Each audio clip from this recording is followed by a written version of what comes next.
Hi, everybody. Thank you for watching in advance. My name is Reese Williams. I am a graduate accounting student at the University at Albany, and today I want to talk to you guys about taxes and 1040 tax return preparation geared towards younger adults. I would love to give this presentation in person, but due to COVID, I can't come in and actually talk to you students, so this is the best I can do. Here we go.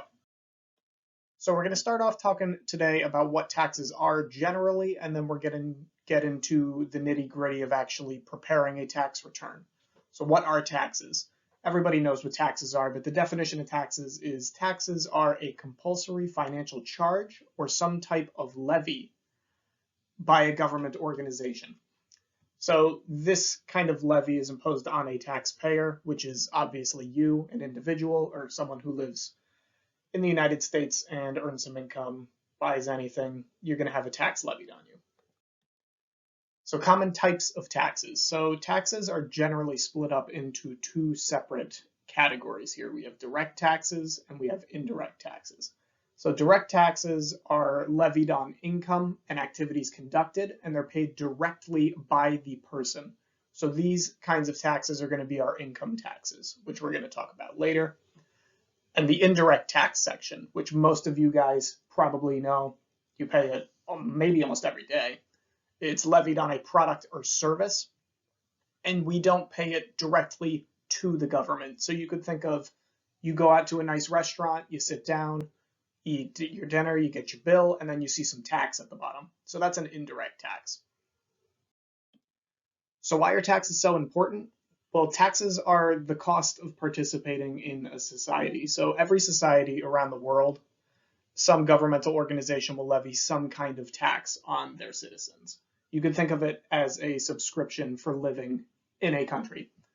But what are taxes actually used for? That's kind of the importance of what the taxes are. So the taxes are used by governmental organizations to fund public services and common resources that everybody uses. So things like roads, parks, libraries, military, firefighters, police officers, even retirement services.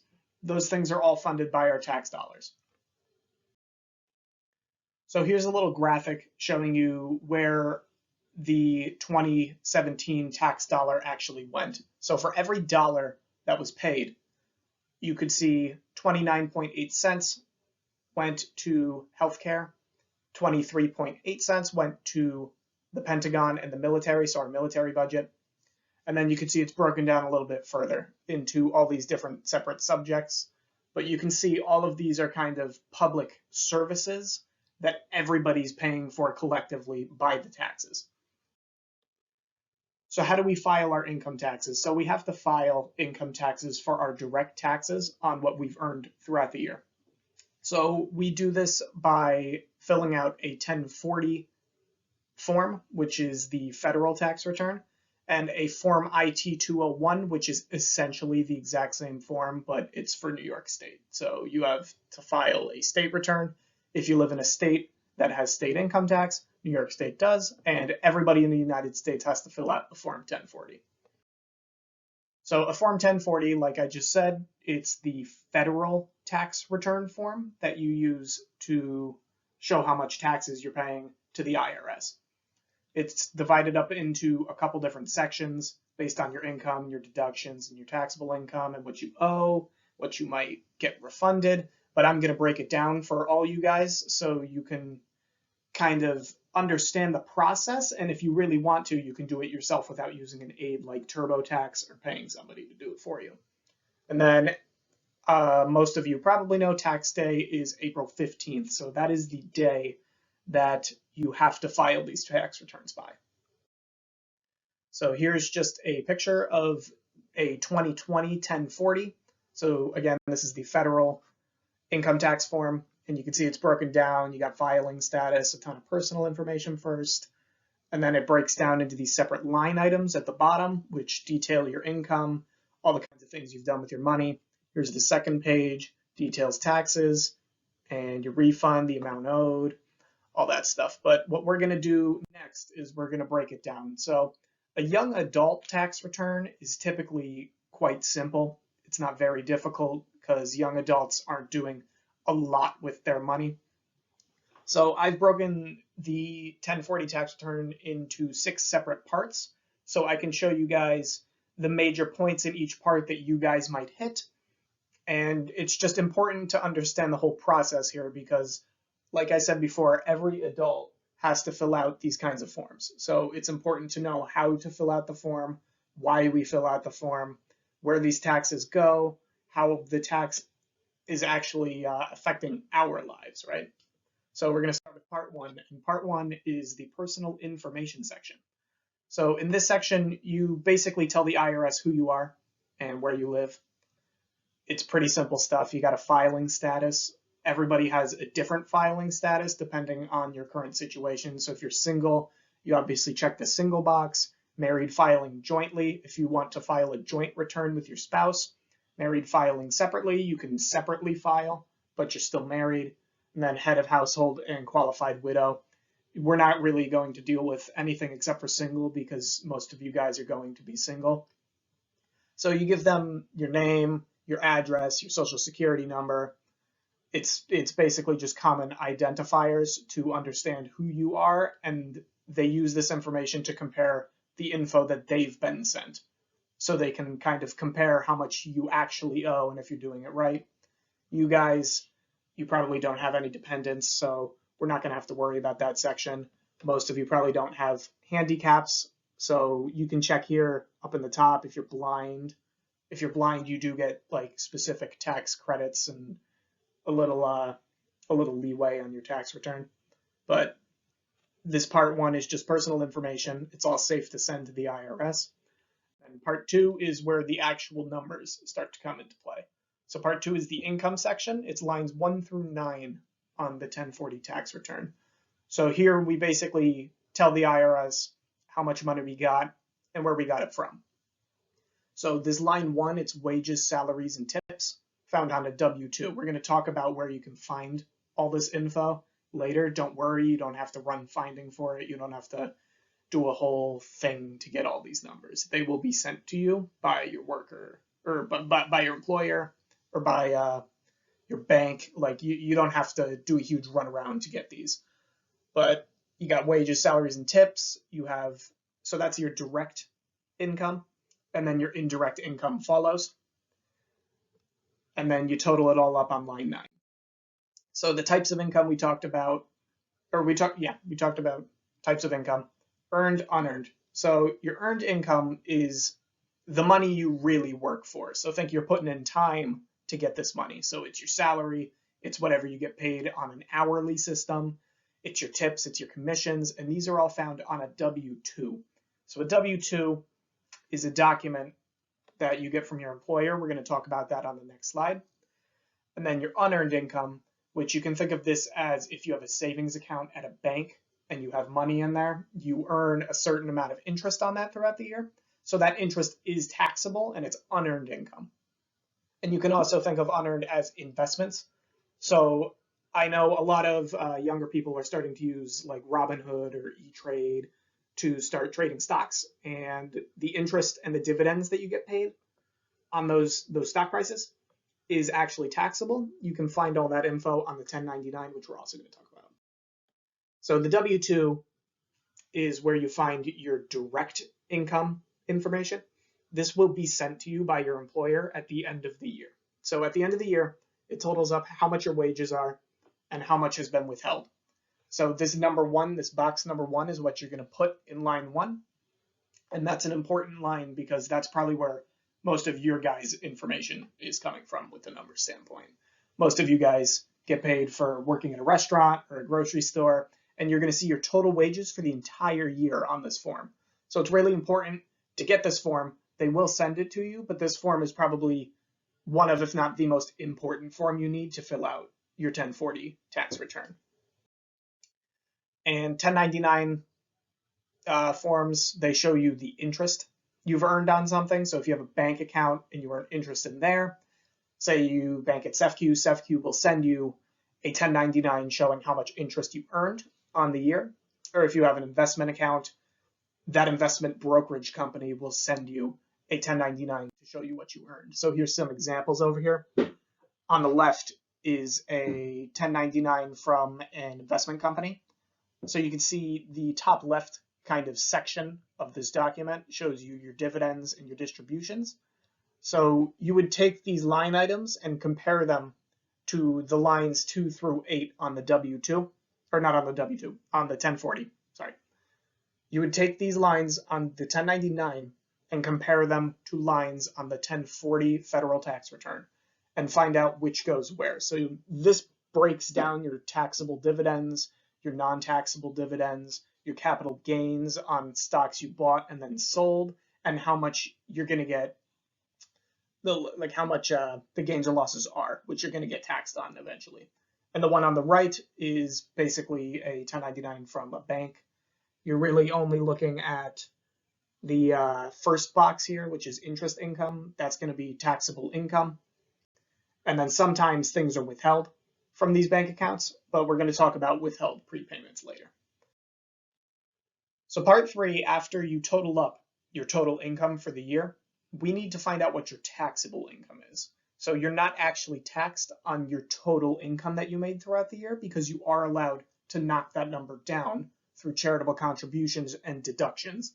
So if you guys have donated to a charity, you can take a deduction from your total income, which will decrease your taxable income. So you can take up to $300 of charitable contributions. So if you contributed $300 to, say, the Red Cross in 2020, you can take $300 off of your total income and decrease your taxable income, which is pretty important if you don't want a big tax liability. And then there's also a standard deduction, which you can take off, which every American can take off, standard deduction or itemized deduction. We're going to focus on standard deductions because, again, young adults don't really do too much, so we don't have to get into the weeds about itemized deductions. But we are going to talk about standard deduction. So a standard deduction is a dollar amount that non-itemizers, you guys don't have to worry about that, may subtract from their income before income tax is applied. So you're basically decreasing your total income amount to make your taxable income amount lower, which you want to do, because if your taxable income is lower, then your total tax is going to be lower. You're not going to owe as much. So the government puts out these standard deduction amounts based on your filing status. So most of you guys are single. I would assume almost all of you guys are single. So your standard deduction would be $12,400. But you guys are special because most of you guys are dependents. You guys are students. You guys are young adults. So you're not really on your own yet. At least most of you probably aren't on your own yet. So what you're going to do is you get a little special standard deduction. It's a dependent standard deduction. So like we said before, it was $12,400 for single. If you are a dependent, though, you can either take the greater of $1,100, which is not a lot of money, or your earned income plus $350. So if you just think about that for a second, say you make $9,000 for the entire year at the grocery store, your standard deduction, you can take that $9,000 plus $350 and decrease your total income to a taxable amount of 0. So you won't have any tax due for the entire year. This is a really important concept that you guys need to understand, because if you are a dependent and you make less than $12,400, you should not have a tax liability. You shouldn't have to pay any taxes on any of that money made, which is probably a really big shock to you guys, but it's a good shock. So part 4, we have our taxable income.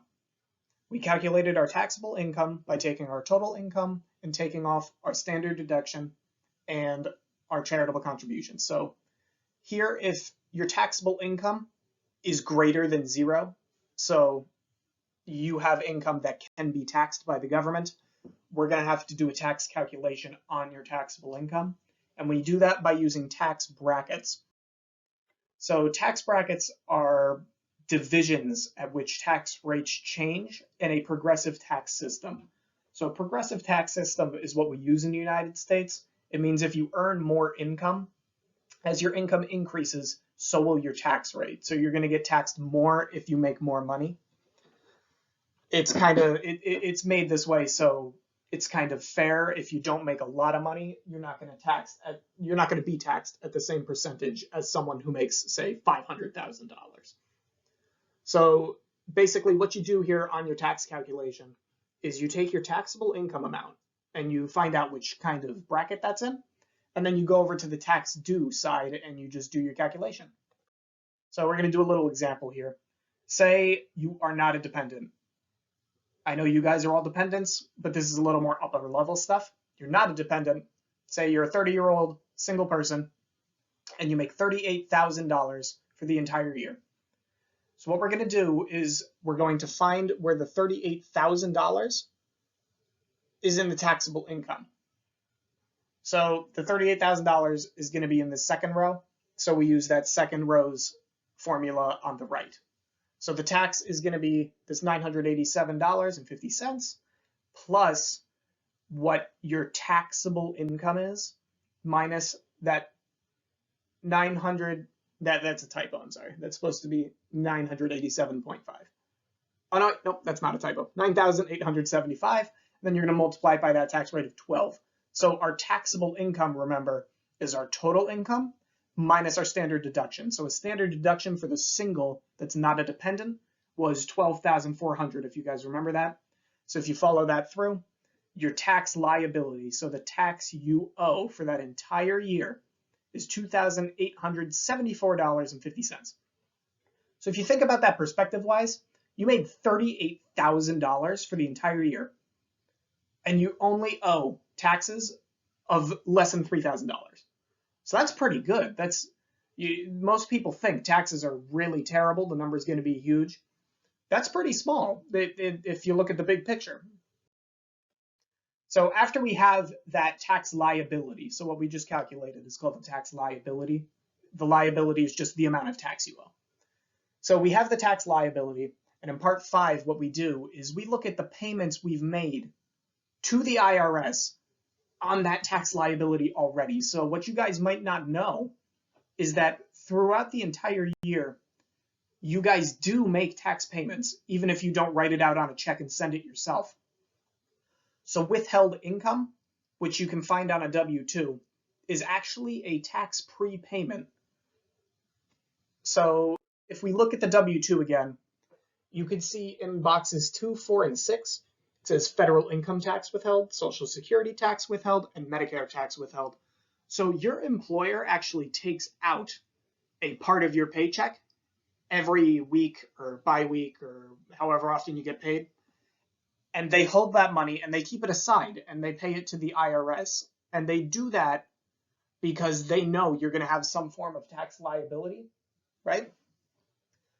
So they're paying that tax liability off as you go throughout the year. So if you do make enough prepayments, then you won't actually have to make a payment at the end of the year when you're filling out this tax return, which is ultimately the goal. And then also tax credits are in this section. So we have the prepayments section, which lessens your tax liability, which is how much you owe.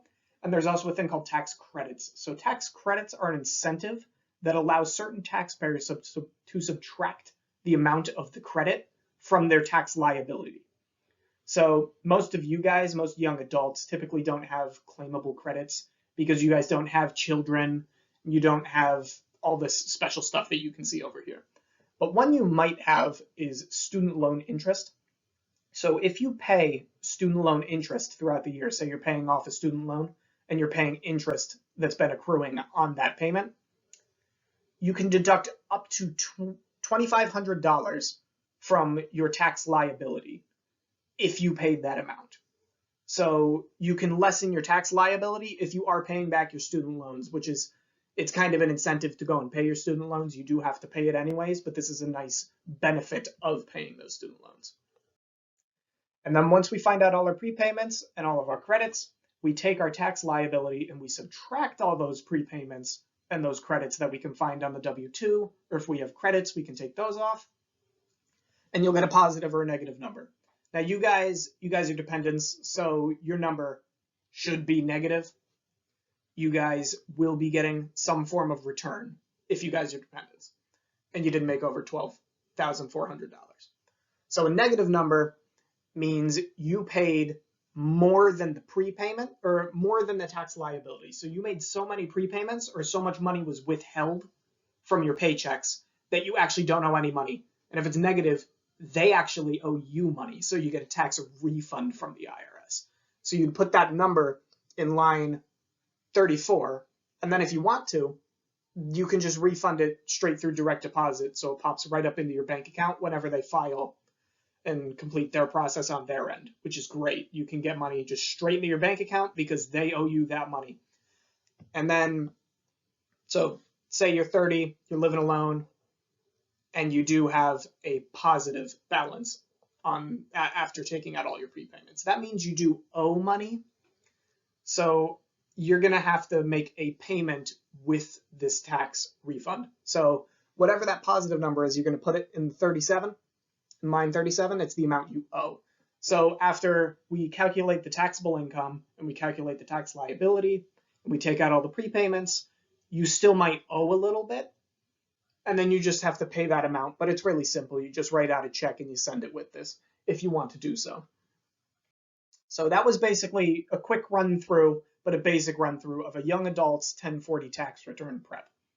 And it's really important to understand this stuff because everybody does it. And if everybody does it and you have a good grasp of it, you're not going to make any mistakes.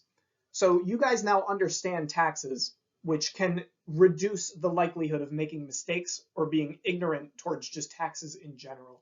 Taxes are a pretty taboo subject, and not a lot of people love to talk about them. But it's important to talk about this because it's such a prevalent part of everyone's lives. Like, you guys pay taxes at least once a week. Probably, I mean, it wouldn't be shocking if you pay it almost every day.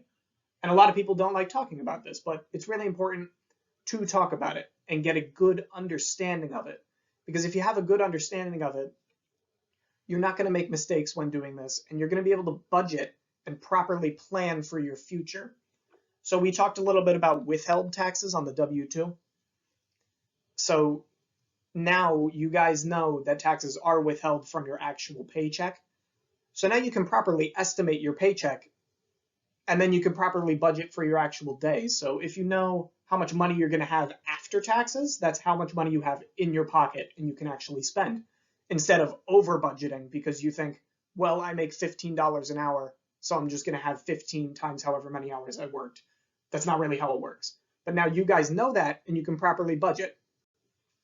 So thank you for watching this. I hope you guys learned something. I said before, I wish I could do this in person, but COVID made this kind of difficult. So if you do actually have questions from this presentation, you can either contact me at my cell number, it's 518-776-0339, or if you want to, you could email me at my email and I'll get back to you as soon as possible. You can leave a message, you can send me an email. If you have any questions about taxes or tax return prep, I would love to help you guys. Or if you just want to talk about, I don't know, any other kind of finance topic that I might be able to help you guys with, you can just shoot me a quick email. I'll get back to you as soon as I can. Again, thanks for watching. Hope you learned something, and have a great day. Thanks.